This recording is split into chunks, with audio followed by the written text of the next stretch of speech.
Pues bueno, colegas, buenas tardes. Desgraciadamente, por motivos técnicos, me acabo de dar cuenta, bueno, me acabo de dar cuenta que por motivos técnicos, la sesión pasada sobre Meister Eckhart no se transmitió completa en YouTube, ¿no? Entonces, a pesar de que di la clase completa y que la gente que está siguiendo de forma simultánea la pudo ver, parece que quien la seguía a través de YouTube no pudo y que aparte al guardarse el video no se guardó completo. Algo pasó, no sé bien qué pasó. Si fue desde la transmisión en vivo de YouTube que falló o fue a la hora de que YouTube grabó esa transmisión en vivo para convertirla en video o qué. Pero la cuestión es que por problemas técnicos se perdió una parte como de una hora de la sesión de Eckhart, ¿no?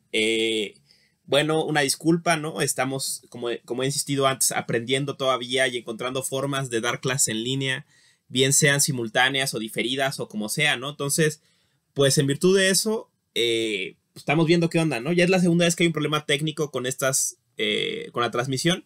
Voy a intentarlo una vez más, este jueves, ¿no? O sea, mañana, para mí y para ustedes también cuando suba este video por primera vez.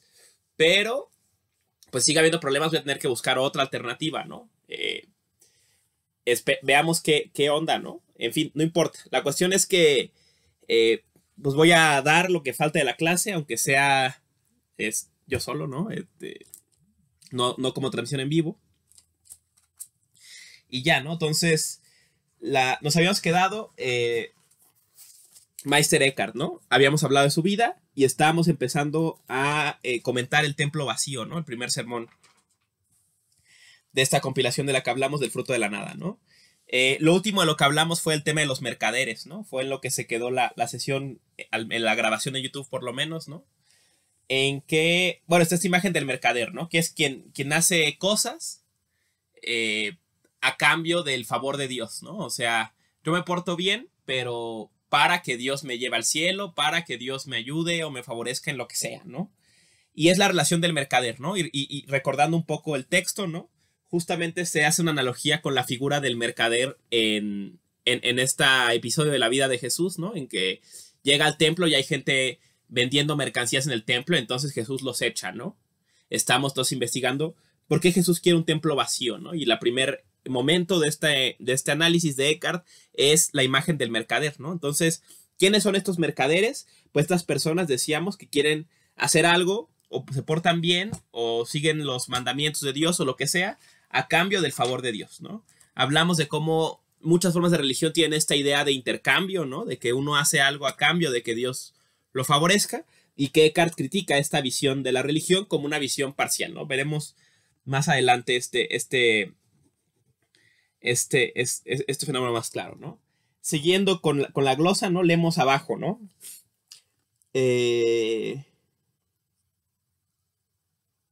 Por eso Dios los echó a golpes y expulsó del templo a los mercaderes, ¿no? La luz y las tinieblas no pueden permanecer juntas. Dios es la verdad y una luz en sí misma. Si por tanto Dios entra en ese templo, expulsa la ignorancia, que son las tinieblas, y se revela a sí mismo en luz y verdad. Una vez reconocida la verdad, no hay lugar para los mercaderes, pues la verdad no necesita ninguna mercancía. Dios no busca lo suyo en todas sus obras, está vacío y libre y las cumple con verdadero amor. De forma muy parecida actúa el hombre que está unido a Dios, también él está vacío y libre en todas sus obras, todo actúa para agradar a Dios y no busca lo suyo, y Dios obra en él, ¿no? Entonces vemos esta imagen, ¿no? Contrapuesto al mercader, Dios no actúa buscando lo suyo, o sea, buscando esta relación de intercambio, no actúa como un agente que busca un resultado, sino actúa de forma libre, ¿no? Dice, Dios es libre y vacío, y entonces actúa por puro amor, ¿no? O sea, no buscando un fin.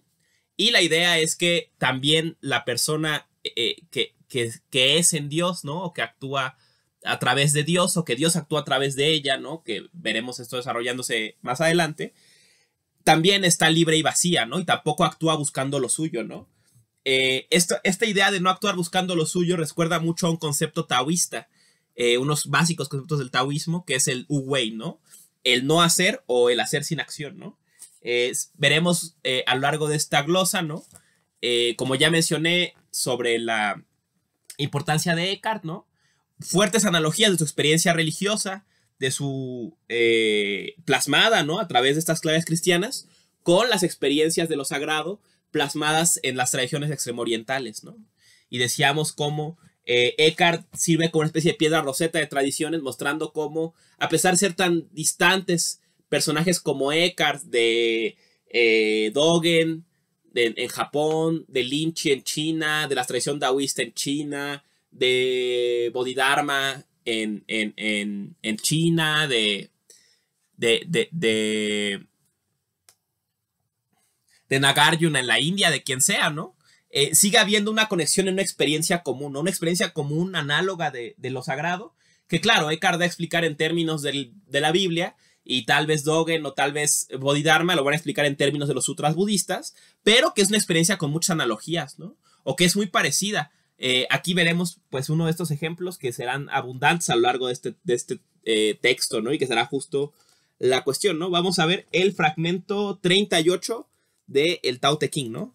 38 del Tao Te Ching. Entonces, aquí está 38. Leo un fragmento del 38, ¿no? Ya hemos hablado que las traducciones del Tao Te Ching varían mucho, entonces si la suya es distinta a esta, bueno, es porque es muy complicado traducir esto del chino, ¿no? Y todas las traducciones solo logran expresar tal vez algún matiz de lo que los caracteres originalmente expresan, ¿no? Entonces, el hombre de virtud superior no piensa en su virtud, por eso es virtuoso. El hombre de virtud inferior se aferra a la virtud, por eso carece de virtud. El hombre de virtud superior nunca actúa y nunca obedece a motivos personales. El hombre de virtud inferior actúa, pero obedece a motivos personales. El hombre de bondad superior actúa, pero lo hace sin motivos personales. El hombre de justicia superior actúa y lo hace persiguiendo una finalidad. Pero cuando el hombre de cortesía superior actúa y no haya respuesta, se arremanga para forzarla. Por eso, bueno, hasta acá, ¿no? Hasta aquí dejamos el pasaje, luego empieza a hablar del Tao, ¿no? Aquí vemos, ¿no?, esta imagen, ¿no? De que la virtud inferior es el que actúa buscando un objetivo, ¿no? El que actúa buscando el favor de Dios, en términos de Eckhart, ¿no? El mercader. Mientras que quien actúa con virtud superior actúa como Dios sin buscar un fin, sin buscar lo suyo, ¿no? Actúa sin agente, ¿no? Sin ser alguien que hace algo y que busca un objetivo en su acción, ¿no? Vemos aquí pues esta analogía, ¿no? Seguimos sobre el texto, ¿no?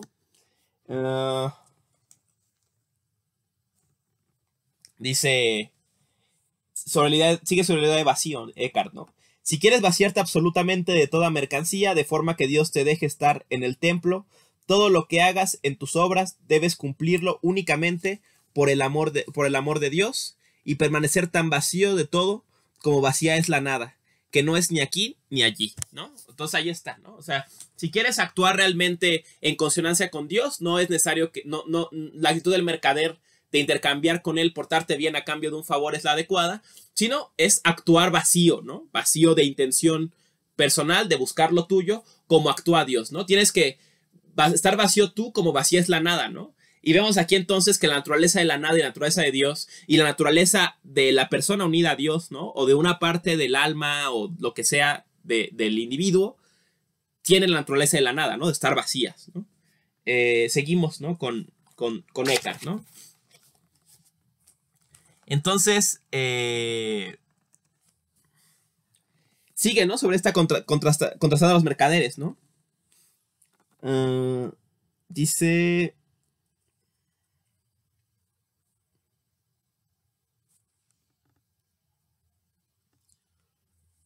Precisamente.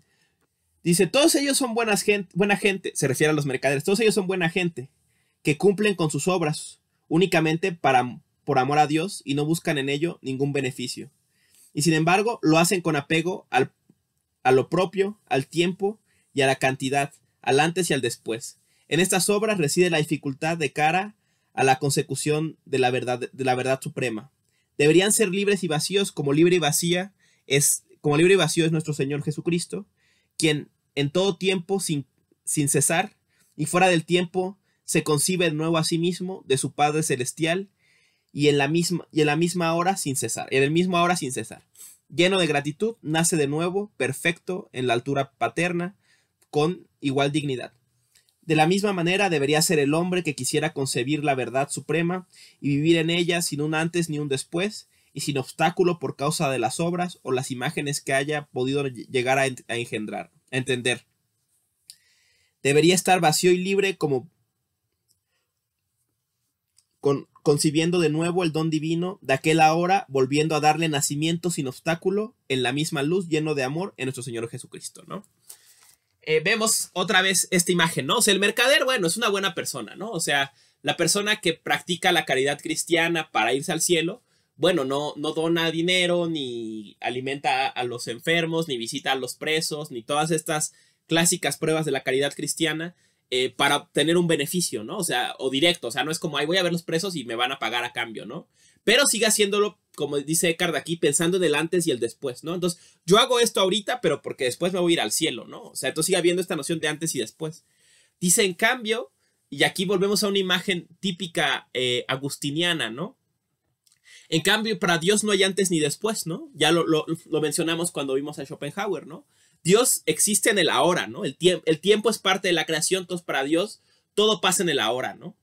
Y quien está unido a Dios o quien actúa de acuerdo con Dios también está en ese ahora, ¿no? O sea, no hace las cosas esperando irse al cielo, ni esperando ser recompensado, ni esperando ser salvado, ni esperando nada, ¿no? Porque todo, podríamos decir en otros términos, se dirime en este instante, ¿no? Esta imagen, esta negación del fin nos recuerda mucho también a lo que hablamos de Nietzsche, ¿no? En el nihilismo europeo de fragmentos póstumos, ¿no? Decía Nietzsche, una vez que el nihilismo ha puesto entre signos de interrogación o ha negado al Dios cristiano, del Dios del fin, ¿no? El Dios que le da una finalidad a este mundo y lo llena de sentido, ¿qué nos queda, no? Dice Nietzsche, ¿no? ¿Será posible negar el fin del mundo? O sea, que el mundo va hacia algún lado y aún así afirmar su proceso, ¿no? ¿Será posible negar el antes y el después y aún así afirmar el ahora, ¿no? Tal vez el mundo, dice Nietzsche, ¿no? Tal vez el mundo tiene un fin y ese fin lo alcanza a cada momento, ¿no? Que es lo mismo que aquí dice Eckhart, ¿no? Entonces, negar esta visión del antes y el después de la tradición, una cierta interpretación de la tradición cristiana, ¿no? Que es la lectura, piensa Eckhart, del mercader, ¿no? El mercader va a leer el cristianismo como un antes y un después, ¿no? Como yo hago ahorita y tú me das después, ¿no? Mientras que la persona que actúa en Dios lo va a actuar desde el vacío, ¿no? Desde el vacío de la intención y, dicho en otros términos, la salvación, la acción y la salvación del paraíso y todo solamente existen para esa persona en este ahora, ¿no? En este instante. No es algo que vendrá después, sino que ya está dado ahora, ¿no? La unión con Dios de la que habla la tradición cristiana no se conseguirá como pensará el mercader en el futuro, ¿no? Después de 1000 años o de 2000 años o lo que sea, ¿no? Sino se conseguirá en este instante, ¿no? En el ahora de la acción, porque es el ahora de Dios, ¿no? Seguimos, ¿no? Con estos temas de Eckhart, ¿no? Ah, otra cosa, ¿no? Que mencionar. Llama la atención. Aquí hay otra analogía importante con la tradición budista, ¿no?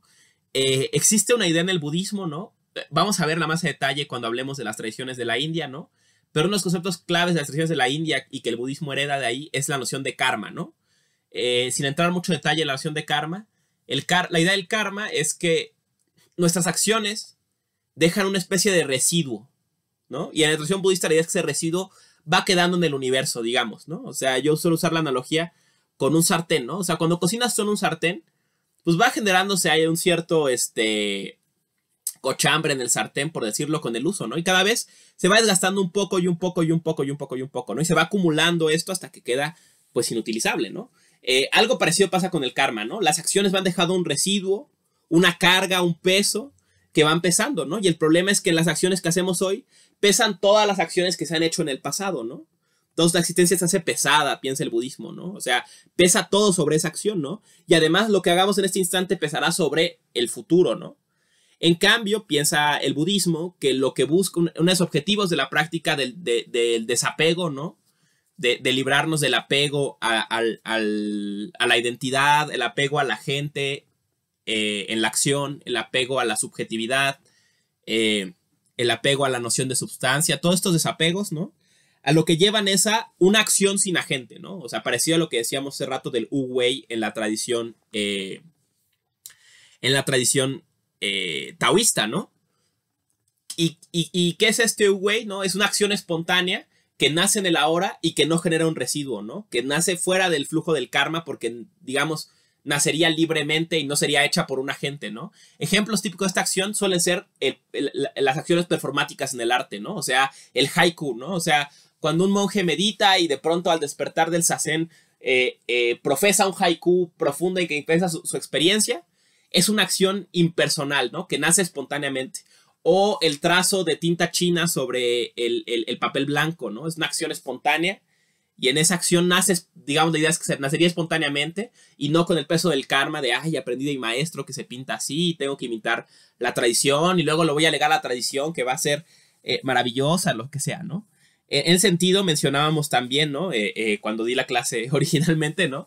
A Raicho, una filósofa y poeta japonesa del siglo XX, decía que justo por eso la poesía más cercana en el Japón a las aspiraciones de naturalidad de la tradición budista era la poesía de las mujeres, ¿no? Decía, porque en virtud de que el hombre es reconocido como poeta y que existen concursos y que le publican su poesía y que bueno, se convierte en el poeta, ¿no? En el maestro de la poesía y lo que sea, pues en el fondo su poesía la hace para ser reconocido, ¿no? La hace para ganar el concurso, la hace para publicarla, la hace para ser reconocido en general, ¿no? Y entonces es una poesía impura porque nace de la agente, ¿no? Que tiene una intención.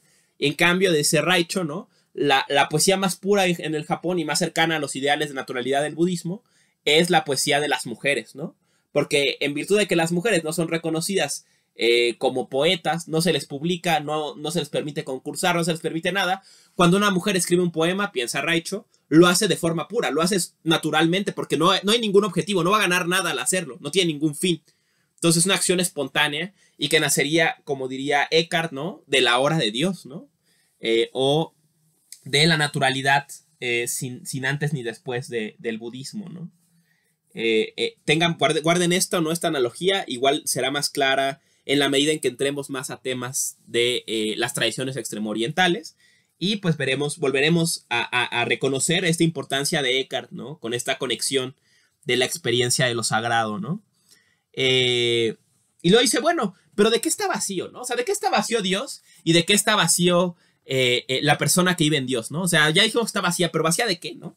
Y dice, cuando el templo se vacía de todos los impedimentos, es decir, de los atributos personales y de la ignorancia, entonces brilla espléndido, tan puro y claro, por encima de todo, y a través de las cosas que Dios ha creado, que nadie puede resplandecer tanto, sino el mismo Dios increado, ¿no? Nadie es igual en ese templo, sino el Dios increado, ¿no? O sea, ¿de qué están, de qué se vacía, de qué está vacío Dios y de qué se vacía el templo, que es el alma humana que recibe a Dios? Se vacía de atributos personales, dice aquí Eckhart, ¿no? De cualidades, de propiedades, se vacía de determinaciones identitarias, ¿no? Recordemos hace mucho cuando hablamos de Aristóteles, ¿no? Decíamos justo que la esencia de algo, el toti ene nai de algo, ¿no? O sea, lo que hace que algo sea lo que es y no otra cosa, era entendido como su definición, sus características esenciales, las características que si le quitaras, dejaría de ser lo que es, ¿no? Todas esas características y con ello la identidad y con ello la substancia, los modos, dice Eckhart en otras partes, es justo de lo que se vacía Dios y de lo que está vacío Dios y lo que se tiene que vaciar el templo para recibir a Dios, ¿no? Entonces, Dios no tiene esencia, Dios no tiene cualidades, Dios no tiene modos, ¿no? Veremos más adelante que Eckhart contrapone a dos figuras, ¿no? La figura de Dios, que Dios es un ente, ¿no? Un objeto con cualidades, que es omnipotente, omnipresente, lo que sea, ¿no? Ok, cualidades superlativas, pero cualidades al fin, que es como la persona que no está vacía ve a Dios, ¿no? O sea, como el mercader ve a Dios, como la persona que sigue apegada a los modos o a los atributos personales ve a Dios. Y en cambio, más allá de Dios, se encuentra lo que ha llamado Shizuteru Ueda en su interpretación la deidad, ¿no? Que es el Dios que se presenta sin modos, ¿no? Este Dios vacío, que no es nada, ¿no? Que no tiene cualidades determinadas, que no es algo, que no tiene su toti ene nai, que no tiene esencia, ¿no? Y que como está vacío de modos, solamente se manifiesta en el alma o en el templo humano, que está también vacío de estos modos, ¿no? Aquí viene una imagen que utiliza Eckhart muy bella para escribir esto, ¿no? Leo, seguimos con el templo vacío, ¿no? Mirad, eso es lo que debéis tomar por verdadero. Si alguien que no sea Jesús quiere hablar en el templo, es decir, en el alma, entonces Jesús calla, como si no estuviera en su casa, pues tiene invitados extraños con los que aquella habla. Para que Jesús hable en el alma, debe estar sola y callada. Si quieres oír hablar a Jesús, entonces él entra y empieza a hablar. ¿Y qué dice el Señor Jesús? Dice lo que él es, pero ¿qué es él? Él es el verbo del Padre. En ese mismo verbo, el Padre se habla a sí mismo. Dice toda la naturaleza divina y todo lo que Dios es, tal como Él es, lo conoce, y Él conoce tal como Él es, ¿no? Esta imagen es bellísima, ¿no? Dice Eckhart, ¿no? O sea, imaginemos que el alma es como una casa. Volvemos a la imagen del templo, ¿no? Pero ahora veámoslo. El alma es la casa de Dios, ¿no? Pero Dios es tan educado que mientras algo comparece en el alma, Dios calla, ¿no? Dios no se ve, no se percibe, no se escucha. Y en cambio comparecen esas cosas. ¿Y esas cosas qué son? Pues los entes determinados por atributos personales, ¿no? Por cualidades, propiedades, ¿no? Mientras comparece el perro, el gato, la silla, y más aún, ¿no? Comparece la bondad, la justicia, la nobleza, la caridad, la compasión, ¿no? La divinidad. Mientras comparecen estas cualidades, Dios calla en el alma, ¿no? O sea, como si estuviera en una casa, como si en su casa estuviera un invitado que estuviera hablando, entonces Dios guarda silencio, ¿no? Y luego dice Eckhart, pero una vez que el alma guarda silencio, que hay silencio en su casa, ya Dios habla. ¿Y qué dice Dios? El verbo, ¿no? Y volvemos a esta imagen típica de la Biblia, ¿no? Curiosamente, y lo saben cualquiera que ha estudiado, o es muy sabido, ¿no? En este pasaje de la Biblia, creo que es de Juan, ¿no? Discúlpenme si soy muy malo con este pasaje de la Biblia, no lo tengo presente ahorita, ¿no? Pero este pasaje originalmente está en griego, ¿no? O digamos, se suele traducir del griego, ¿no? Y en el griego dice logos, donde se traduce por verbo es logos, ¿no? Que bueno, ya quien conoce, que se ha estudiado la tradición filosófica o se ha tocado de alguna forma, sabe lo complejo que es traducir logos, ¿no? Palabra, tratado, pensamiento, orden del cosmos, ¿no? Es complejo, es una palabra compleja que tiene un campo semántico interesante que refleja mucho de la cosmovisión griega, ¿no? Pero bueno, entonces Dios es el verbo, ¿no? Dios es el logos, Dios es esta palabra, ¿no? Entonces, teniendo presente esta idea de que Dios es la palabra, Dios es el logos, ¿no? ¿Qué dice Dios? Se dice así, o sea, Dios es ese mismo decir. ¿Qué decir, no? O sea, ¿qué decir hay cuando todo calla en el alma? El silencio. O sea, ¿qué está diciendo aquí Eckhart? Dios es el silencio. Dios se expresa en el silencio. No en el silencio más cotidiano, sino en el silencio del alma, ¿no? Cuando el alma deja de contemplar los atributos y deja vacío ese templo, ese espacio, comparece ese vacío, esa nada, esos sin cualidades. Y esos sin cualidades es Dios diciéndose a sí mismo, es este logos expresándose a sí mismo, ¿no? Y cuando se expresa, lo expresa todo, ¿no? Dice Eckhart, ¿no? Aquí otra vez volviendo con lo que hemos hecho, ¿no? Podemos ver hay una analogía o una imagen típica en el budismo para explicar la práctica del deshacimiento. Dice, es que lo que pasa es que la mente suele ser como cuando vemos el cielo, porque cuando vemos el cielo normalmente nuestra atención se va a las nubes, ¿no? Entonces vemos las nubes y pensemos esta típica práctica de ver las nubes, ¿no? Y una nube tiene las cualidades de una vaca, y una nube tiene las cualidades de un avión, y otra nube tiene las cualidades de una carita feliz o lo que sea, ¿no? O sea, las nubes son vistas con cualidades, ¿no? Y entonces la nube viene y la contemplamos y se va, y viene la nube y estamos todo el tiempo de una nube a otra, ¿no? Dice esta analogía o esta imagen budista, ¿no? Lo que busca la práctica de la meditación o las prácticas budistas en general es que logremos ver a través de las nubes y percibir el cielo en que acontecen, ¿no? O sea, estas nubes entran y salen del escenario, ¿no? Pero el cielo mismo nunca lo vemos, ¿no? Decía una imagen análoga a esto, ¿no? De la que habla Heidegger, ¿no? En qué es metafísica, ¿no? Está en la introducción a qué es metafísica o en el epílogo. Bueno, en uno de los adendos a qué es metafísica, dice Heidegger, ¿no? Siempre vemos los entes, ¿no? Es como cuando la atención de la metafísica siempre ha estado en los entes, ¿no? En las cosas, en los objetos. Dice, imaginemos que tenemos una lámpara y echamos con la luz con una lámpara hacia un lugar, ¿no? Entonces vemos lo que la lámpara ilumina, ¿no? O sea, vemos, no sé, los árboles, vemos a un animalito que pasa, ¿no? Vemos a las piedras, ¿no? Lo que sea que ilumine la lámpara, no sé, ¿no? Entonces la lámpara ilumina eso, ¿no?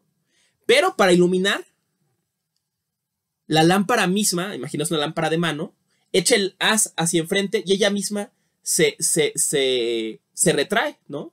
Entonces, por ver las cosas iluminadas, lo que ilumina o lo que abre este campo, este claro, ¿no? Palabras de Heidegger, se pierde, ¿no? No lo vemos, queda olvidado, ¿no? Y en cambio hay que hacer este cambio en que dejamos de prestar atención a los entes para ver lo que hace que sean, que se manifiesten, ¿no? Esta luz, por decir, usar esta imagen de que es metafísica, o este claro en que se presentan, ¿no? Aquí hay una imagen parecida en Eckhart, evidentemente, ¿no? Entonces, reiteramos, ¿no? La imagen es, el alma es como un templo y en ese templo es la casa de Dios, pero mientras las atributos o las cualidades o los objetos, los entes determinados con propiedades, con modos, comparecen en el alma, Dios calla, ¿no? Y cuando finalmente el alma se vacía de estos atributos y queda el vacío, ese vacío comparece. Y cuando comparece ese vacío, es el verbo de Dios, ¿no? Es Dios diciendo el verbo y el verbo es el mismo, ¿no? Es el logos, ¿no? Entonces está expresando a sí mismo, ¿no?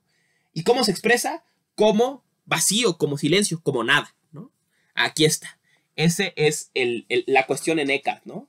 Dios comparece en el alma como nada, ¿no? Entonces tengamos presente esta conexión, ¿no? Una cosa más que quiero llamar la atención antes de pasar al siguiente sermón de la virginidad del alma es en su lectura de los sermones de Eckhart, Jesús Ueda, que veremos la sesión que viene, ahora sí espero sin problemas técnicos, señala que hay dos momentos en la experiencia religiosa eckartiana, ¿no? El momento del nacimiento y el momento del atravesamiento, ¿no? Dos momentos en la recepción de lo sagrado, ¿no? En este texto empezamos a percibir el primer momento, ¿no? ¿Qué es el primer momento? Es el nacimiento. Cuando el alma se vacía de los modos, se vacía de los atributos, permite que Dios nazca o acaezca en este espacio vacío, ¿no? Tengan presente esta imagen, en el siguiente sermón será más clara, tal vez, ¿no? Porque, bueno, va más a este tema, ¿no? Entonces, hasta ahí dejamos el templo vacío y entramos ahora a la virginidad del alma, ¿no? Una vez más, empieza con un pasaje de la Biblia, ¿no? Lee un pasaje en latín, que insisto, no repito para no hacer el ridículo en latín, ¿no? Pero dice, he pronunciado primero unas palabras en latín que están escritas en el Evangelio y en alemán suenan así, ¿no? Nuestro Señor Jesucristo subió a una ciudadela y fue recibido por una virgen que era mujer, ¿no? Que está en Lucas 10:38, ¿no? Llama la atención, primero que nada, vemos este movimiento eckartiano, ¿no? En que va a partir del latín, de la lengua culta de su tiempo, ¿no? De la lengua de la Sorbona, ¿no? A traducir literalmente a la lengua franca, ¿no? O sea, al alemán, ¿no? A la lengua del pueblo, ¿no? Entonces vemos este movimiento eckartiano típico que también lo vimos en Marguerite Porete, ¿no? Típico de este siglo de la mística, ¿no? Que es empezar a producir en la lengua franca, ¿no? Y traer la experiencia del campo de la teología a el campo más íntimo de la lengua materna, ¿no? Por decirlo de otra forma, ¿no? Entonces, primer paso, y luego Eckhart va a interpretar este pasaje, ¿no? Nuestro Señor Jesucristo subió a una ciudadela y fue recibido por una virgen que era mujer, ¿no? Y dice Eckhart, bueno, aquí hay tres cosas que hay que entender, ¿no? O sea, número uno, ¿a qué ciudadela fue Jesucristo? Número dos, ¿por qué tuvo que ser una mujer quien lo llevara? ¿Y por qué tuvo que ser virgen esa mujer, ¿no? Entonces vas a intentar entender estos tres momentos en el sermón, ¿no? Recordamos una vez más, la estrategia eckartiana va a ser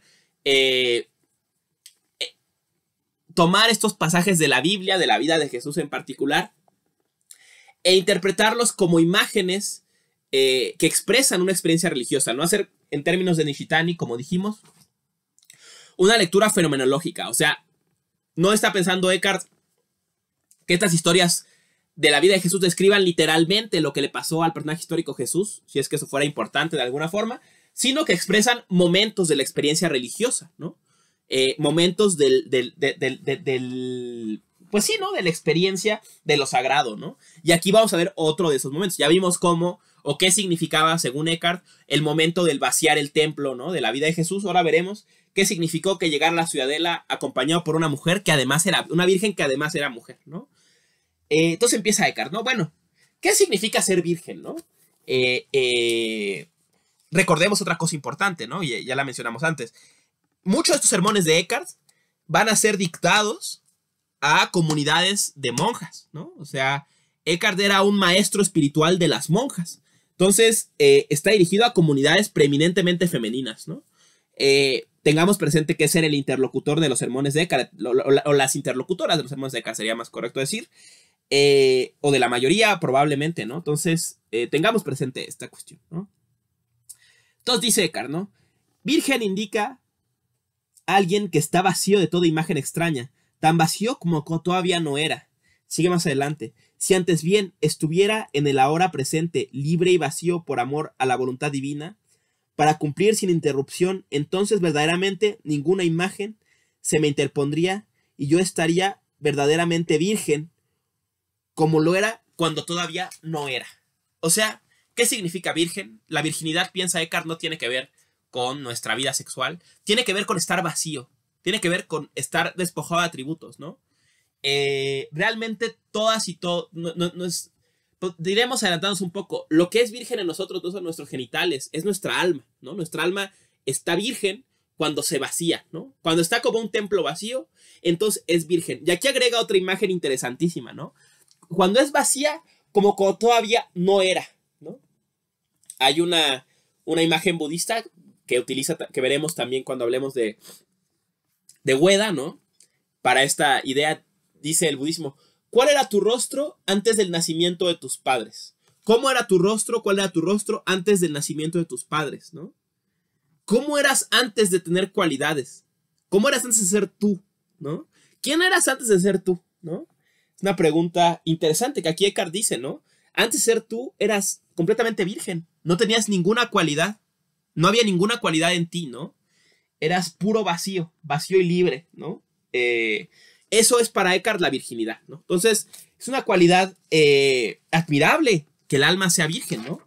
Y continúa Eckhart diciendo, pero si es admirable que sea virgen, más admirable es que sea mujer, ¿no?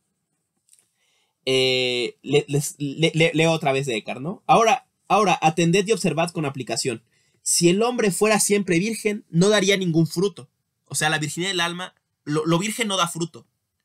Está solo vacío, ¿no? Para hacerse fecundo, es necesario que sea mujer. Mujer es la palabra más noble que puede atribuírsele al alma. Es mucho más noble que virgen. Es bueno que el hombre conciba a Dios en sí mismo, y en esa concepción él es puro y sin manchas. Es mejor, sin embargo, que Dios fructifique en él, pues la fecundidad del don no es más que la gratitud del don, y así el espíritu se hace mujer, en la gratitud que renace y en la cual el hombre engendra de nuevo a Jesús en el corazón paterno de Dios, ¿no? Entonces, si es noble, dice Eckhart, que el alma sea llamada virgen, más noble es que le llamen mujer, ¿no? La virginidad del alma, pensando en la imagen del templo vacío, es este estado de estar vacío, ¿no? De que callen los atributos y comparezca a Dios, ¿no? Pero solamente recibir a Dios, de que Dios nazca, o que caezca Dios ahí, pues no, dice Eckhart, bueno, eso es bueno, ¿no? Pero mejor es que procree, ¿no? Entonces, la capacidad femenina del alma, piensa Eckhart aquí, es su capacidad poética, ¿no? De producir, de hacer, ¿no? Podríamos ir ahora, con lo que hemos leído hasta acá, de actuar en Dios, ¿no? De manifestar a Dios en la acción, ¿no? Eso es lo que hace del alma virgen, aparte mujer, ¿no? Esta capacidad de engendrar, ¿no? De producir, de procrear, ¿no? De traer a que surja, ¿no? A que se manifieste, ¿no? Entonces, este pasaje es enigmático, ¿no? Esperemos que para el final de nuestra lectura de los sermones se nos vaya quedando más claro, ¿no? Pero aquí hay un fenómeno curioso al que llamé la atención en mi clase y ahora que vuelvo a dar la clase, llamo la atención de nuevo, ¿no? Que es en las tradiciones místicas o una de las formas que ha adoptado las tradiciones místicas para expresar la experiencia de lo sagrado ha sido expresar la experiencia de lo sagrado, como hemos visto, lo vimos en Marguerite Porete, en una clave erótica, ¿no? O sea, la experiencia de experiencia erótica con una carga incluso marcadamente carnal, sexual e incluso carnal, ¿no? Se trata, ¿no? O se utiliza como un dispositivo expresivo para manifestar la experiencia de lo sagrado, ¿no? O sea, cuando poetas místicas y místicos de distintas tradiciones han intentado expresar lo sagrado, uno de los mecanismos que han utilizado es explicarlo como si fuera una experiencia erótica, sexual e incluso carnal, ¿no? Y aparte de esta carga erótica de lo sagrado de la que ya hablamos con Marguerite Porete, ¿no? Que hay ejemplos tan ilustres como el Cantar de los Cantares, que es un poema erótico en la Biblia y que intenta expresar la relación con lo sagrado erótica y sexualmente, ¿no? Además, ¿no? Una de las características de este tipo de expresión de lo sagrado es que suele darse un proceso de feminización, ¿no? O sea, por ejemplo, en la poesía mística de distintas tradiciones, de las que ahorita veremos un par de ejemplos, suele pasar que el poeta, a pesar de ser masculino sexualmente y genéricamente hombre, ¿no? Toma una posición de femenina, ¿no? En su poesía o en su relato de la experiencia de lo sagrado para intentar llevarla a la palabra, ¿no? Entonces se da un proceso de feminización, ¿no? O sea, pareciera que aquí, haciendo justicia a lo que dice Eckhart, el alma tiene que hacerse mujer para poder producir, procrear desde el nacimiento de Dios, ¿no? Procrear desde la experiencia de lo sagrado. ¿Y qué procrea? ¿Qué nace del alma mujer virgen, del alma virgen hecha mujer? Nace la poesía, ¿no? Entonces veremos unos ejemplos, ¿no? Aquí un ejemplo cristiano, ¿no? Del renacimiento, típico del renacimiento español, ¿no? Dice San Juan de la Cruz, ¿no? La infame noche oscura del alma, ¿no? Leo, ¿no? En una noche oscura, con ansia, en amores inflamada, oh dichosa aventura, salí sin ser notada, estando ya mi casa sosegada. A oscuras y segura, por la secreta escala, disfrazada, oh dichosa aventura, oh oscura y encelada, estando ya mi casa sosegada, ¿no? Entonces, de entrada vemos en estos dos primeros estrofas, ¿no? Es de noche, ¿no? ¿Qué imagen nos pinta aquí San Juan de la Cruz, ¿no? Preciosa, por cierto. Es de noche, ¿no? Y la casa está oscura, todo el mundo duerme, ¿no? Nadie sabe. Y esta persona, ¿no? En ansias y amores inflamada, ¿no? O sea, la imagen de inflamado, bueno, ¿no? O sea, más clara no puede ser, ¿no? Y con ansias, ¿no? O sea, no solo con amores, no solo con, aquí es un amor, sino una ansia, ¿no? Un deseo, una necesidad, una falta, ¿no? Impulsa a salir de la casa. Y vean este verso, salí sin ser notada, ¿no? Entonces, a pesar de ser un verso de San Juan de la Cruz, está escrito, es una perspectiva femenina, ¿no? Entonces aquí la doncella sale sin ser notada, en la noche inflamada por ansias y amor, ¿no? Y escondidas por las sombras, ¿no? Escapa de la casa. ¿Y qué pasa, no? Y sigue. Y otra cosa, ¿no? Aquí la oscuridad de la noche no tiene una connotación típica que suele tener, que es de temor, de peligro, sino una connotación de seguridad, ¿no? A oscuras y segura, ¿no? O sea, con seguridad, y aparte la noche asegura que esta empresa erótica se va a realizar, ¿no? Continúo, ¿no? Entonces dice...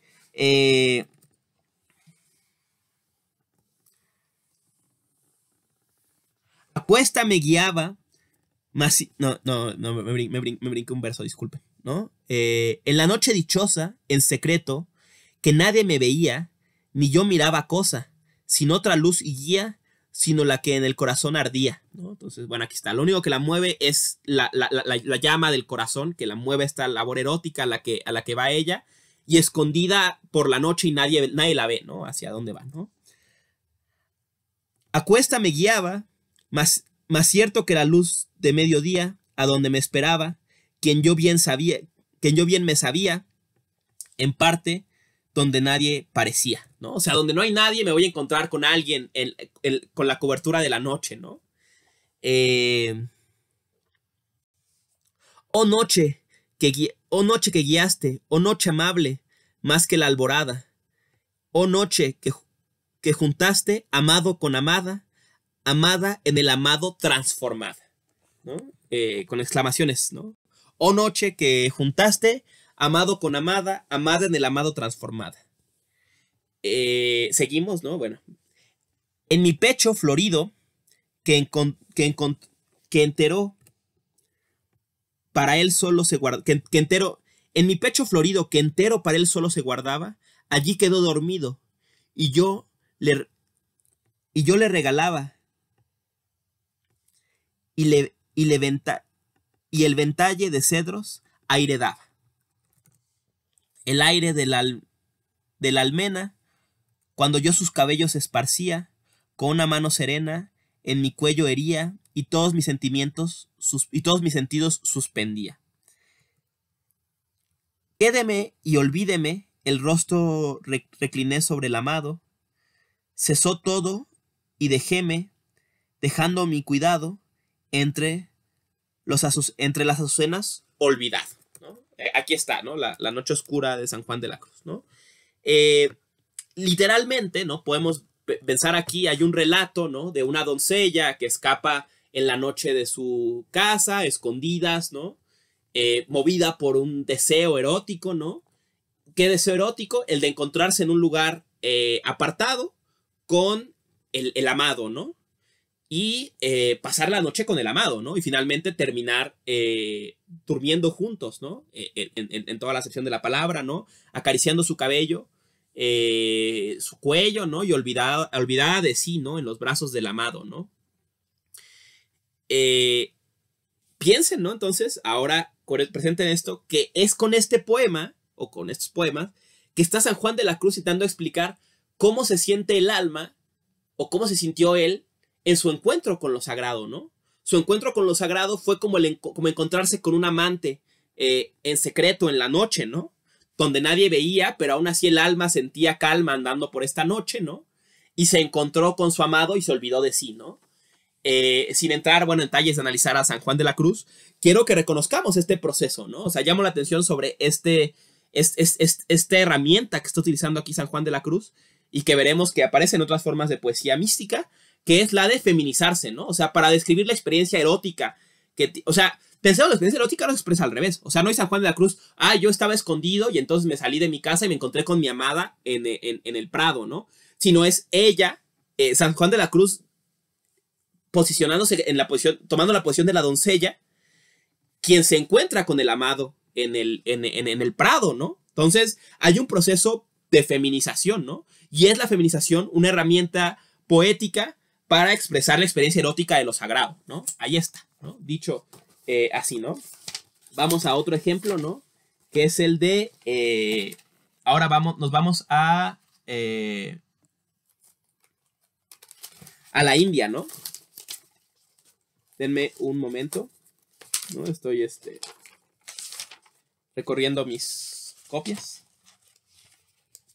Vamos a ver a Namal Babar, ¿no? Un practicante del culto a Vishnu, ¿no? Al dios del sostenimiento en la India, y poeta erótico, ¿no? Cuentan que estuvo en un largo silencio, ¿no? Y que en una práctica de silencio, y que una vez levantado ese silencio, recitó 1000 poemas, y estos 1000 poemas están escritos de una forma en que el último se conecta en que la última palabra de uno se conecta con la del que sigue, ¿no? Entonces,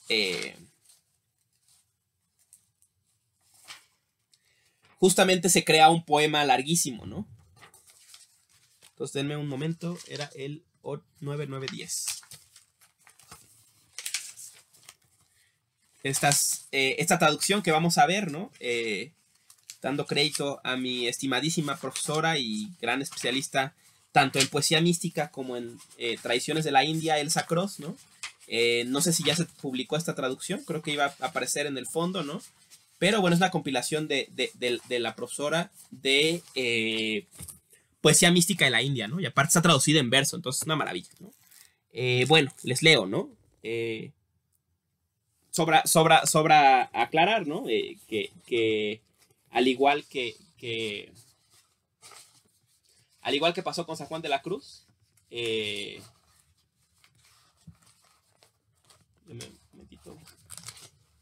así como pasó con San Juan de la Cruz, ¿no? Namalvar es hombre también, ¿no? O sea, es un poeta, digamos, socialmente identificado como hombre, genéricamente, ¿no? Y que... pero aún así veamos cómo escribe, ¿no? Entonces, vemos aquí poemas de amor, poema de amor, el oscuro, ¿no? ¿Quién es el oscuro? Es Krishna, ¿no? Por su piel oscura, ¿no? Entonces, ¿cómo le escribe a Krishna, no? Vamos a leer un poquito nada más, ¿no? Dice, lo que ella dijo, ha llegado la noche, pero no el oscuro. Los tronos son sonoros cencerros. Los toros con sonoros cencerros se han acoplado con las vacas y las vacas retosan, ¿no? O sea, una imagen sexual inmediatamente, ¿no? Y claro, no traemos detalles de mística de la India, ¿no? Y de tradiciones simbólicas, ¿no? Pero el toro es uno de los vehículos de los dioses, ¿no? Entonces seguimos. Las flautas tocan canciones crueles, las abejas en los brillantes jazmines blancos y el lirio azul negro, ¿no? El mar salta hacia el cielo y grita fuerte, sin él aquí, ¿qué diré? ¿Cómo voy a vivir? ¿No? Entonces hay una escena bucólica, erótica, maravillosa, pero ella clama, ¿no? Y sin él, ¿qué voy a hacer? ¿No? O sea, está todo menos él, ¿no? Menos el señor oscuro, ¿no? Lo que ella dijo, continúa, ¿no? Nuestro Canaán oscuro, como nube de lluvia, se ha robado mi corazón, y este se fue con él por cuenta propia. Pero el viento del norte está listo para la batalla, juntando el humo dulce del incienso, la belleza del instrumento de cuerda, la quinta tonada de noche y el amor, y el sándalo fresco y húmedo. Sopla y sopla, recogiendo en su paso la fragancia del jazmín nuevo, y arde. ¿Cómo puedo decirle nada a nadie, oh madres, ¿no? Entonces, aquí ¿cómo es la palabra? Apela a la madre, ¿no? O sea, entonces su madre ahora contesta, ¿no? Vemos otra vez una escena erótica, formidable, pero falta el amado, ¿no? Oh mujeres, ustedes también tienen hijas. No, lo que dijo la madre. Entonces esto es lo que la madre le contesta, ¿no? Oh mujeres, ustedes también tienen hijas y las han educado. ¿Qué le puedo contar de mi pobre muchacha? Habla de la caracola, habla del disco, y habla noche y día de la albahaca en el cabello de él. ¿Qué voy a hacer?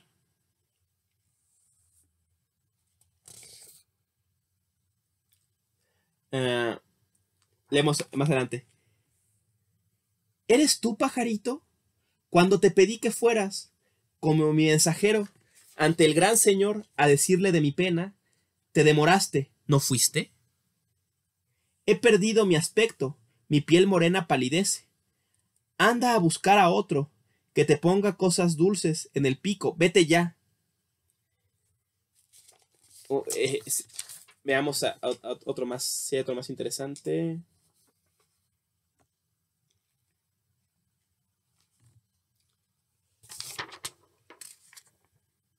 Bueno, hay más, ¿no? Pero dejemos ahí para...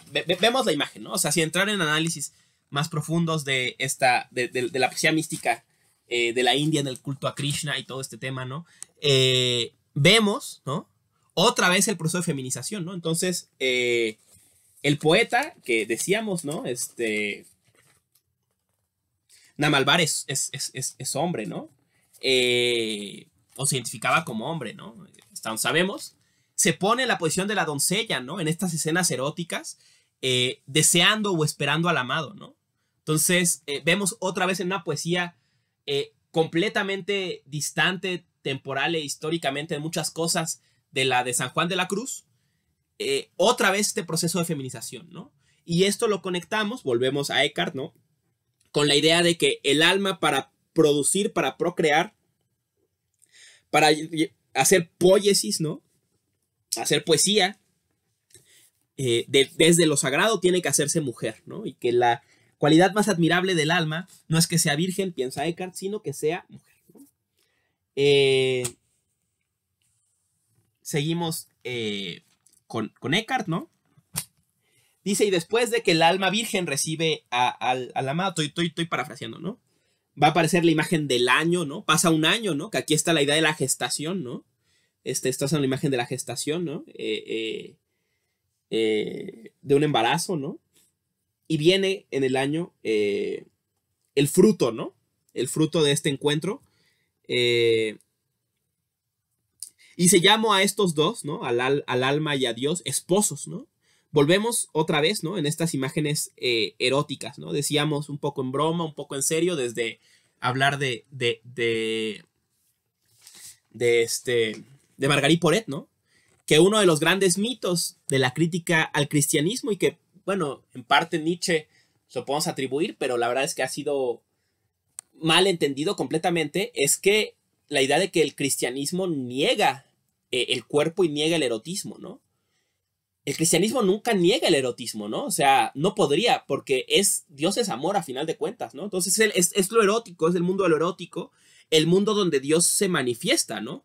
Lo que hace el cristianismo, decíamos, es normativizar la vida erótica, ¿no? ¿Y por qué normativiza la vida erótica? Por muchas razones, y una de ellas es porque el campo del erótico les debe pertenecer a ellos, ¿no? O sea, el cristianismo nunca te dice que no tengas vida erótica o vida sexual, solo cómo debes hacerla, con quién debes hacerla, qué debes pensar mientras lo haces, qué no debes pensar mientras lo haces, ¿no? Entonces, hay un control de la vida erótica que es muy diferente a una negación de la vida erótica, ¿no?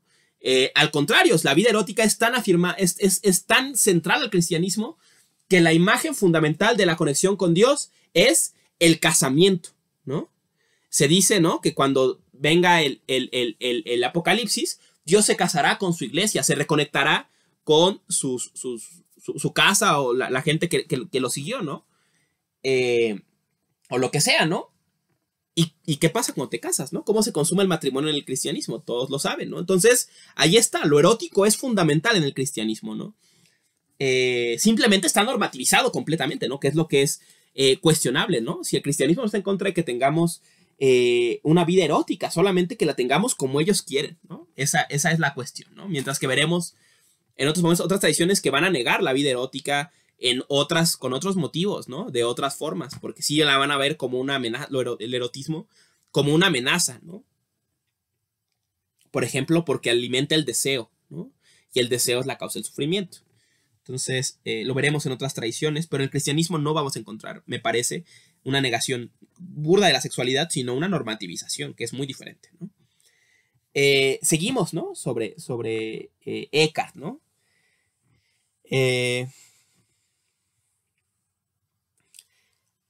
Más de una vez he dicho que en el alma hay una potencia a la que no afecta ni tiempo ni la carne. Fluye del espíritu y permanece en el espíritu y se complementa y es completamente espiritual. O sea, hay una parte del alma especial a la que no afecta ni el tiempo ni la carne, ¿no? Luego más adelante. Ahí hay una alegría tan cordial e indescriptible que nadie sabe hablar de ella con propiedad, en esta parte del alma, ¿no? En esa potencia, el Padre Eterno engendra a su Hijo Eterno sin cesar, de manera que esta potencia coengendra al Hijo y a sí mismo como el mismo Hijo de la potencia única del Padre, ¿no? O sea, otra vez cuestionando la visión temporal con antes y después del cristianismo. ¿Dónde nació el Padre? No nació en el vientre de una virgen, de la Virgen María, sino nace todo el tiempo en la parte virgen del alma, ¿no? Y el nacimiento de Jesús, del Hijo, es un proceso constante en el alma, ¿no? Aquí vemos otra vez, puedes imaginar por qué Eckhart fue acusado de herejía, ¿no? O sea, vemos un cambio completo en la lectura del cristianismo, ¿no? Entonces, y eso es una parte del alma, ¿no? adelantando un poco, esa parte es justo la que Eckhart llama la ciudadela, ¿no? Entonces, una mujer virgen llevó a Jesucristo a la ciudadela, que es el pasaje que interpretamos, ¿no? En este sermón. ¿Qué es la virgen? ¿Quién era la mujer virgen? El alma. ¿Por qué virgen? Porque estaba vacía. ¿Por qué mujer? Porque era capaz de desde ese vacío producir. ¿Y qué hizo? Llevar a Jesús al alma, ¿no? A la ciudadela, que es el alma, ¿no? ¿Quién es Jesús? Bueno, la nada, el vacío sin forma, ¿no? Entonces ya empezamos a completar esta lectura que hace Eckhart y esta lectura que hacemos nosotros de Eckhart, ¿no? Entonces,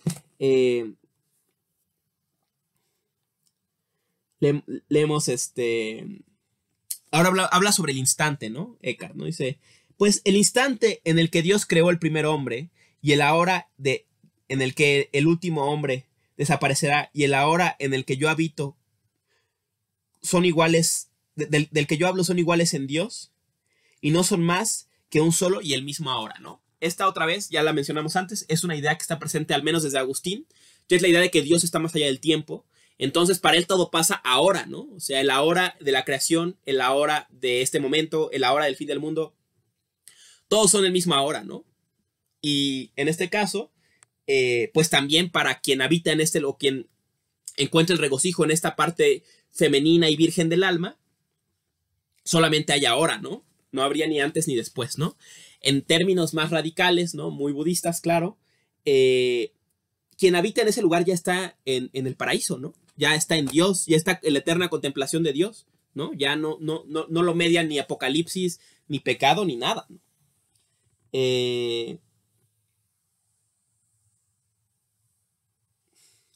Ahora va a hablar un poco del dolor, ¿no? Dice, si quieres saber del sufrimiento, si quieres saber bien si tu sufrimiento es tuyo o de Dios, debes reconocer lo siguiente. Si sufres por ti mismo, sea en la forma que sea este sufrimiento, te causa dolor y te cuesta soportarlo. Si por el contrario sufres por Dios y solo por Él, entonces no te causa dolor ni te resulta pesado, pues Dios lleva la carga, ¿no? Comentaba también en la otra sesión, ¿no? Que va a recordar Nishitani en las últimas páginas de su libro La religión y la nada, un pasaje de la vida de Francisco de Asís, ¿no? Que también es creativo contemporáneo de Eckhart, ¿no? Bueno, su siglo más o menos, ¿no? En que estaba Francisco de Asís, ¿no? Tenía por algún motivo una infección en el ojo muy grave y tenía que cauterizárselo, ¿no? O sea, quemárselo con un fierro, ¿no? Entonces agarra en el estilo de Francisco de Asís, ¿no? Calienta el fierro y le dice, oye, fierro, tú y yo, que somos de igual naturaleza o lo que sea, no seas duro conmigo, que no me duela, ¿no? Y entonces se cauteriza el ojo, ¿no? Y dice, y todo se impacta, ¿no? Pues imagínense, ¿no? Es una escena tan sangrienta como le cauterizamos el ojo, ¿no? Y dice Francisco de Asís, tonto, si no me ha dolido, ¿no? Y entonces dice Nishitani, ¿por qué no le dolió, no? ¿Será que entre él y el metal ya no había diferencia? ¿Será que estaba tan olvidado, estaba tan habitando el instante que la persona que se había quemado el ojo ya no era él? ¿Será que, en este caso puedo decir, ¿no? ¿Será que ese sufrimiento ya no estaba en él, sino estaba en Dios? Entonces ya no le pesaba en nada, ¿no? En fin, ¿no? Tengan presente este pasaje de Francisco de Asís, ¿no? Seguimos, ¿no? Aquí un pasaje muy de teología negativa, ¿no? En que dice, bueno, pero ahora digo, Dios no es ni una cosa ni otra, ¿no? Y sin embargo, es algo que está por encima de todo esto y lo otro, y por encima del cielo y sobre la tierra. Está libre de todo nombre y desnuda de toda está libre de todo nombre y desnuda de toda forma, totalmente vacía y libre, como vacío y libre es Dios en sí mismo. Es tan completamente una y simple como uno y simple es Dios, ¿no? Entonces, vemos esta estrategia de teología negativa de la que hablamos antes con Scott Eriúgena y Pseudo Dioniso Areopagita, ¿no? Y esta idea de que Dios no es un ente, porque está más allá de toda cualidad de los entes creados, ¿no? Por eso es nada, porque ninguna cualidad, ningún modo lo capta, ¿no? Veremos esta tensión entre los modos y la naturaleza de la divinidad desplegarse en Eckhart más adelante, ¿no? Y bueno, para rematar la sesión de hoy o la que completa la sesión que debimos haber tenido el jueves pasado, para quien siga esta sesión en YouTube, ¿no? O la vea para la posteridad o como sea. Vemos Vivir sin por qué, ¿no? Vivir sin por qué va a tener una de las citas más dramáticas de Eckhart, ¿no? Empieza a vivir sin por qué diciendo Eckhart, bueno, no, qué maravilloso don nos dio Jesús a los humanos, porque ahora alguien que compartió la vida con los humanos, o que era medio humano, lo que sea, está a la diestra de Dios, ¿no? Que, algo muy, muy, muy típico, ¿no? Del cristianismo, ¿no? Pero dice, pero ¿qué no estamos como con Jesús, viéndolo como un ser humano? Como el que tiene un hermano rico y es pobre, ¿no? Así como, ay, qué bien le va a mi hermano, qué bueno que él está con Dios, pero yo no, ¿no? En vez de ver la tristeza, ¿no? O sea, yo, ¿qué onda, no? Y dice Eckhart, ¿no? Pero no, o sea, realmente no es así, porque lo que sea para mi hermano es para mí también, ¿no? O sea, dicho en términos radicales, ¿no?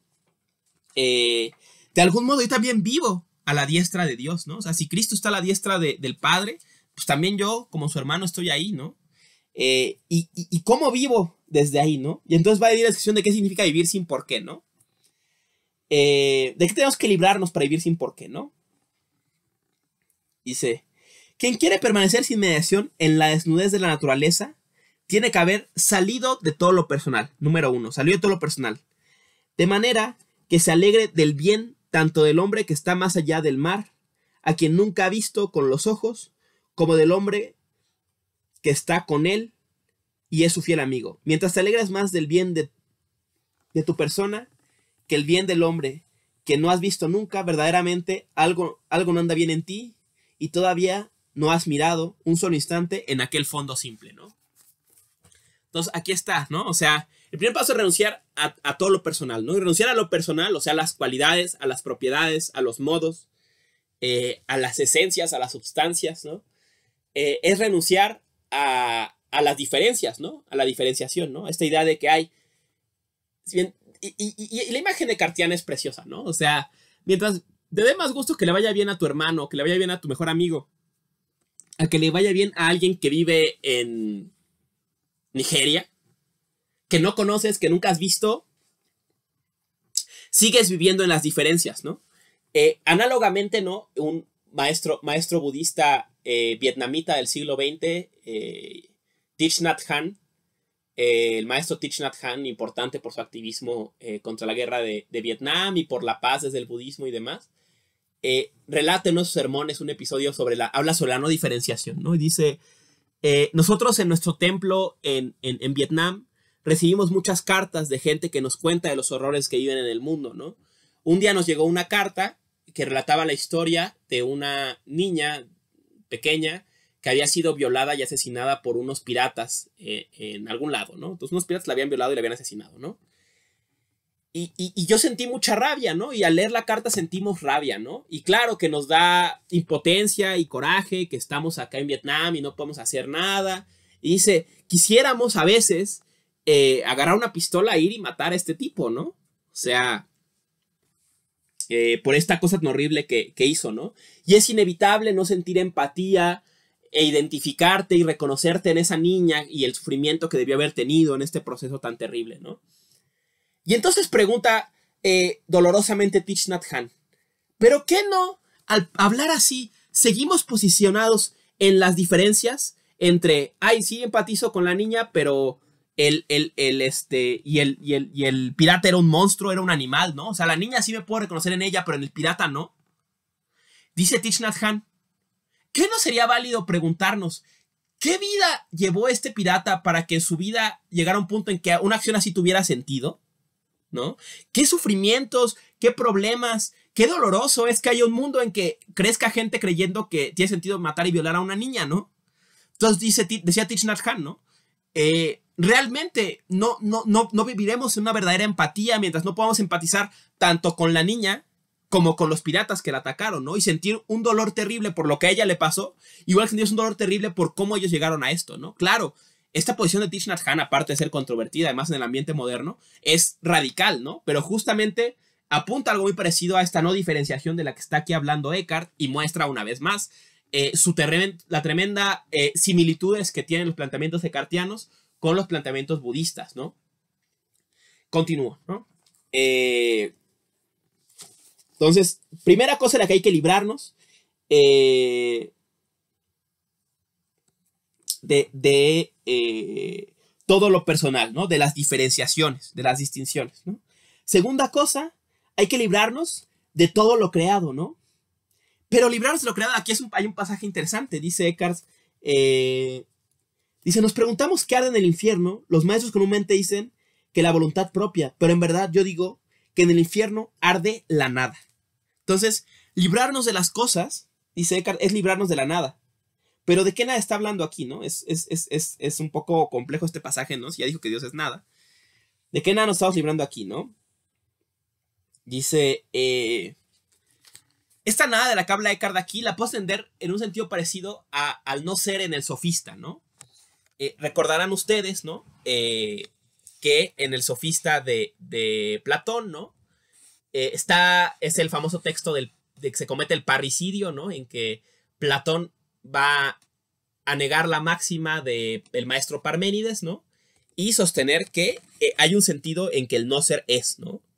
¿Qué no ser va a reconocer Platón en el sofista, ¿no? La diferencia, ¿no? O sea, no existe el no ser absoluto, o sea, lo contrario al ser, pero existe la diferencia en el ser. O sea, el perro no es el gato no es el piso no es la mesa no es la silla, ¿no? Hay un no ser relativo, o sea, una diferencia. Y esa diferencia es lo que hace que una cosa sea algo y no otra cosa, ¿no? Pero vamos a pensar el no ser como los límites del ser de algo, ¿no? O sea, lo que hace que algo sea es que no es todo lo demás. Este no ser es el que piensa Eckhart, esta nada relativa es la que arde en el infierno, ¿no? Estas diferenciaciones entre las cosas son las que arden en el infierno y es a lo que hay que renunciar, ¿no? O lo que hay de lo que hay que despojarnos para tener una existencia desnuda a la diestra de Dios, ¿no? Y aquí va Eckhart a usar un ejemplo muy parecido a un ejemplo típico del budismo y que es muy enigmático, ¿no? O sea, en la clase fue difícil explicarlo, seguro otra vez lo será, pero intenten prestarme atención y vamos a ver si logramos entenderlo. No se preocupen si no es plenamente claro porque es un ejemplo complejo. Dice Eckhart, ¿no? Usa el ejemplo de un carbón, ¿no? Dice, se los leo, ¿no? Y venga, a ver si es algo claro. Dice, sí. Mirad justamente, es esa nada la que quema. Si mi mano tuviera... empecé antes, ¿no? Pongamos un ejemplo. Cogemos un carbón encendido y lo depositamos en mi mano, ¿no? O sea, un carbón encendido en la mano, ¿no? Si yo dijera que el carbón quema mi mano, sería incorrecto. Lo que propiamente quema mi mano es la nada. Pues el carbón tiene en sí mismo algo que mi mano no tiene. Mirad justamente. Si es esa nada la que quema, la que me quema, si mi mano tuviera todo lo que es el carbón y todo lo que puede hacer, entonces sería casi totalmente de la naturaleza del fuego. Si después alguien tomara todo el fuego que arde constantemente y lo lanzara sobre mi mano, no podría quemarme, ¿no? Entonces, ejemplo medio raro, ¿no? Te pones un carbón en la mano, caliente, obviamente, ardiendo, y dice Eckhart, lo que te quema no es el carbón, te quema la nada. ¿Por qué te quema la nada? Porque tu mano tiene unas cualidades que no tiene el carbón, o sea, por ejemplo, estarse quemando, ¿no? O lo que sea, ¿no? O sea, es diferente al carbón ardiendo. Si tu mano fuera un carbón ardiendo, el fuego no te afectaría, ¿no? Como no afecta al carbón, ¿no? Es la diferencia, es esa nada relativa, ese no ser, esto diferente, ¿no? Lo que hace que el carbón te queme, ¿no? Hay un ejemplo, una frase típica en el budismo para expresar esta idea es el fuego no quema el fuego, el agua no moja el agua, el ojo no ve al ojo, ¿no? Y es esta misma idea, ¿no? Que hay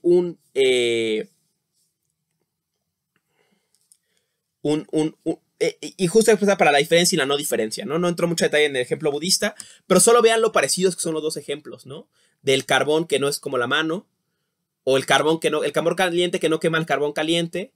Igual que el fuego no quema el fuego, el agua no moja el agua y el ojo no ve al ojo, ¿no? Seguimos, ¿no? Con Eckhart, ¿no? Aquí una de las citas imperdibles de Eckhart, ¿no? La leo es extensa, ¿no? Pero es importantísima, ¿no? Tal vez la más importante de Eckhart, ¿no? Dice, de la misma manera verdadera en que el Padre engendró de forma natural al Hijo, en su naturaleza simple, igualmente lo engendra en lo más íntimo del espíritu, y ese es el mundo interior. Aquí el fondo de Dios es mi fondo, y mi fondo es el fondo de Dios. Aquí vivo de lo mío como Dios vive de lo suyo. Para quien haya echado una mirada, aunque solo sea un instante, sobre ese fondo, 100 marcos acuñados en oro son como moneda falsa. Desde este fondo interior debes hacer todas tus obras sin por qué. Tengo por cierto que mientras obres por el reino de los cielos, o por Dios, o por tu bienaventuranza eterna, es decir, desde el exterior, no es bueno para ti. Se te puede aceptar así, es verdad, pero no es precisamente lo mejor. Si alguien se imagina verdaderamente que por la interioridad, la devoción y la gracia especial va a recibir más de Dios que junto al hogar o en el establo, entonces no hace algo distinto que quien tomara a Dios y le cubriera la cabeza con una manta y lo colocara bajo un banco. Pues quien busca a Dios según un modo, toma el modo y olvida a Dios, que se oculta en el modo. Pero quien busca a Dios sin modo, lo comprende tal como es en sí mismo, y tal hombre vive como el Hijo, y él es la vida misma. Quien durante 1000 años preguntara a la vida, ¿por qué vives? Si pudiera responder, no diría otra cosa que vivo porque vivo. Esto es así porque la vida vive de su propio fondo y brota de lo suyo, porque por eso vive sin por qué, porque vive de sí misma, ¿no? Aquí está la cita bellísima de Maestro Eckhart, ¿no?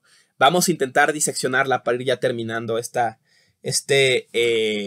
segundo rounds con estos 3 sermones de Eckhart, ¿no? Que nos impuso la tecnología. Entonces, primero, ¿no? O sea, el fondo de Dios, dice Eckhart, es mi propio fondo, ¿no? O sea, la ciudadela de Dios, la ciudadela del alma, esta potencia del alma que no afecta ni la carne ni el tiempo, es la esencia de Dios misma, es Dios mismo. No solo Dios acontece en ella, no solo es el templo en que Dios está, es Dios mismo. Dios es esa misma potencia del alma. El fondo de mi alma, el fondo de mi conciencia, el fondo de mi mente, de mi corazón en términos budistas, es Dios mismo, es el fondo de Dios, son lo mismo, ¿no?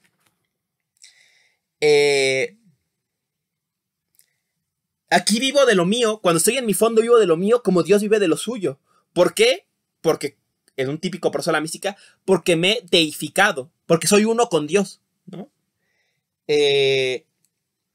Esta frase es bellísima, ¿no? Quien viera un instante en este fondo, 100 marcos acuñados en oro le parecerían moneda falsa, ¿no? O sea, ¿qué le valdrían 100 marcos acuñados en oro a quien vea el fondo del instante mismo, quien vea el fondo de la existencia misma, que es el fondo de Dios y que es el mío, ¿no?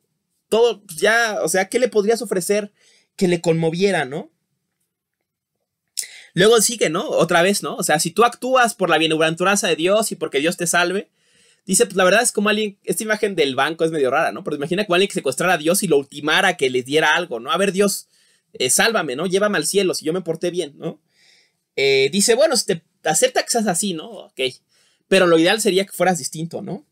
Que en cambio buscaras a Dios sin modo, ¿no?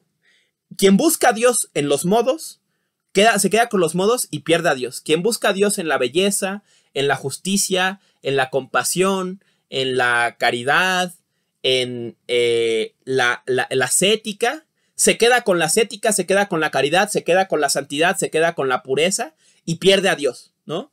Porque Dios se esconde, fíjense, esta imagen es muy bella, ¿no? Dios se esconde detrás de esos modos, ¿no? Esos modos esconden a la divinidad, ¿no? En otros términos, Dios, o sea, la imagen de Dios como un ente, como un objeto que es santo, puro y todo eso, esconde a lo sagrado, esconde a la divinidad detrás de ello, ¿no? Y quien se busca a Dios así, pues se queda con esa imagen de Dios bellísima, ¿no?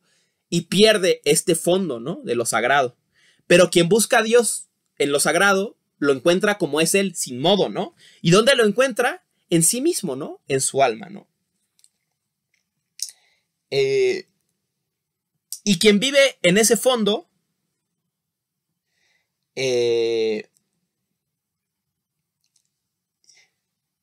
vive con el Hijo, o sea, vive con Cristo, y es la vida misma. O sea, Él es la vida misma, ¿no? Y no viene quien le preguntara a la vida durante 1000 años, ¿por qué vives? La vida solo contestaría, vivo porque vivo, vivo sin por qué, nazco desde mi propio fondo, ¿no? Recordamos aquí esta frase que citábamos de Nietzsche, ¿no?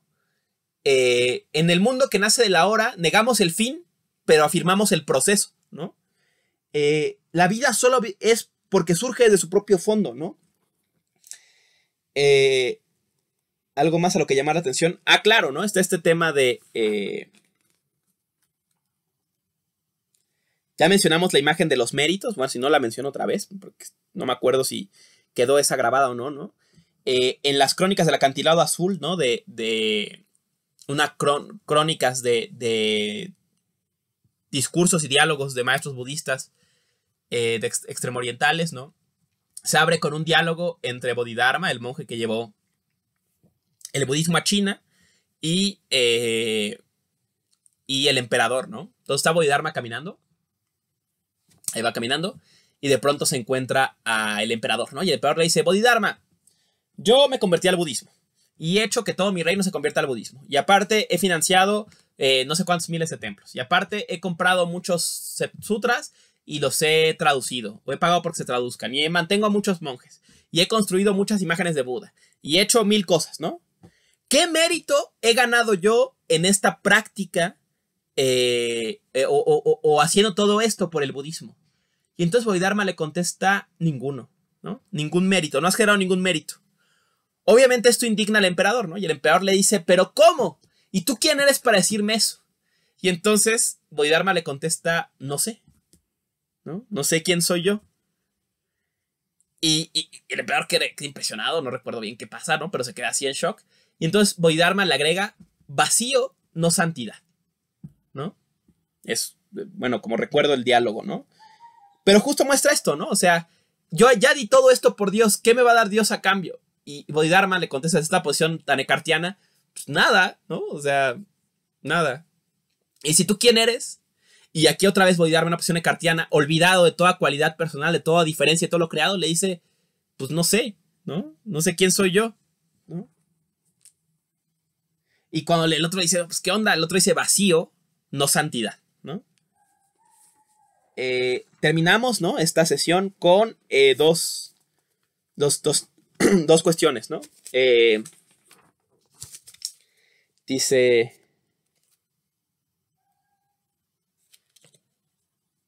allí donde la criatura termina, allí empieza Dios a ser. Ahora, Dios no pide otra cosa de ti, sino que salgas de tu modo de ser criatural y que dejes a Dios ser Dios en ti, ¿no? O sea, que salgas de tu modo de ser creado y dejes que Dios acontezca en ti. La más pequeña imagen creada que se forma en ti es tan grande como Dios es grande. Allí donde esa imagen sale, ahí entra Dios.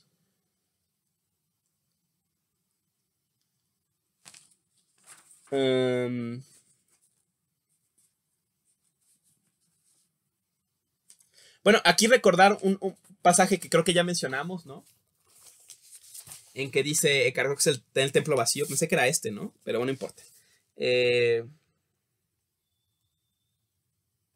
es la idea de que para que Dios entre a este espacio del alma vacío, también a él le cuesta todos sus modos, ¿no? O sea, nos cuesta la renuncia al Dios creado, al Dios de las criaturas, ¿no? O sea, al Dios que es omnipotente, omnipresente, omnitodo, ¿no? Pero que tiene estas cualidades para que acontezca el Dios vacío, ¿no? O la deidad vacía, o el fondo vacío de Dios, que es también nuestro fondo, ¿no? Termino con este pasaje, ¿no? Nadie llega al cielo que no venga del cielo. De Juan 3:13. Todas las cosas han sido creadas de la nada, por eso su verdadero origen es la nada, y en la medida en que aquella noble voluntad se incline hacia las criaturas, cae con estas en su propia nada, ¿no? O sea, se vuelve sobre esta imagen de la creación ex nihilo, ¿no? O sea, que todo se creó desde la nada. Y con este pasaje de Juan dice Eckhart, ¿no? Pues si todas las cosas que van al cielo vienen del cielo, quiere decir que todas las cosas vienen de la nada y seguramente el cielo debe ser la nada también, ¿no?